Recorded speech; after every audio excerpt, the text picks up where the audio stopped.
Kung magpapatayo o magpaparenovate kayo ng bahay, ito yung ilan sa tips na pwede nyong subukan. So yun guys, kung gusto nyo na ng modern na bahay, isa sa i-consider natin na papalitan dyan is yung ating lighting. So kung ganito pa rin yung gamit yung ilaw kaibigan, pwede nyo na yung palitan ng ganitong recessed na downlight. So by the way, itong recessed na downlights, ito na nga pala yung kadalasang ginagamit sa panahon ngayon na pamalit sa mga ganitong regular bulbs as general light. So itong recessed na downlight kaibigan, madali lang naman to install, magbubutas ka lang sa kisame, tapos i-connect mo lang yung wires dito sa ating ilaw, and then kapag na-connect mo na siya, ipapasok mo tong driver sa ceiling at syempre ipapasok mo rin tong pinaka-clip niya kasi ito yung magsisilbing lock para hindi mahulog yung ating downlights. Itong mga ganitong ilaw, di hamak na mas maganda na talaga sila kasi modern na nga. Kaya nga lang, applicable lang tong mga ganitong klase ng ilaw sa mga merong kisame, and then mas mahirap din silang palitan and mas malaki rin yung magagastos mo dito kasi nga mas limited yung kaya niyang ilawan, 90 degrees lang. Mas maraming resist na downlights yung kakailanganin mo para mapaliwanag yung isang place or yung isang area. Yun yung isa sa dahilan kung bakit mas mapapamahal ka sa paggamit ng ganitong mga klase ng ilaw, unlike sa mga ganitong regular bulbs na kaya niyang pailawan yung 290 degrees. And also, mas mahal din tong mga ganitong ilaw kasi nga modern na siya, kaya kadalasan mo siya makikita sa mga hotels, mga malls, and common din to sa mga bahay ng mayayaman. So kung hindi pa afford ng budget mo na gumamit ng ganitong resist na downlights, pero gusto mong i-upgrade yung lightings mo na ganito, pwede ka namang bumili ng murang downlights kagaya nito. So ang brand nga pala nito ay Amasco. And then kapag na-install mo na to, wag mo siyang gamitin.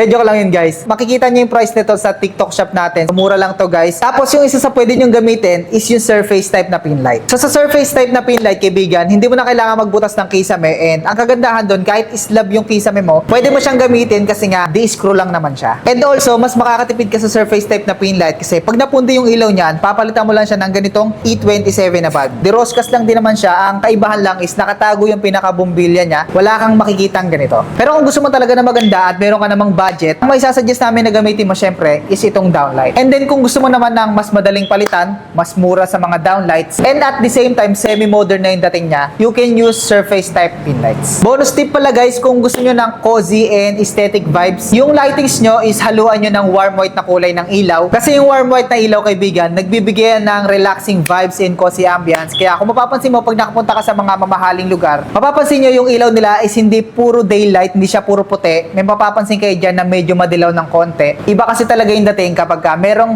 touch of warm white. So yun lang guys, kung meron pa kayong mga gustong itanong, just comment down below. And kung meron kayong mga gustong i-canvas or ipa-quote basta about electrical, feel free to message us kaibigan kasi free quotation naman tayo. At kung around Metro Manila lang kayo guys, bisitahin nyo na kami dito sa store. Nandito lang tayo sa Karuhatan, Valenzuela City, malapit sa SM Valenzuela.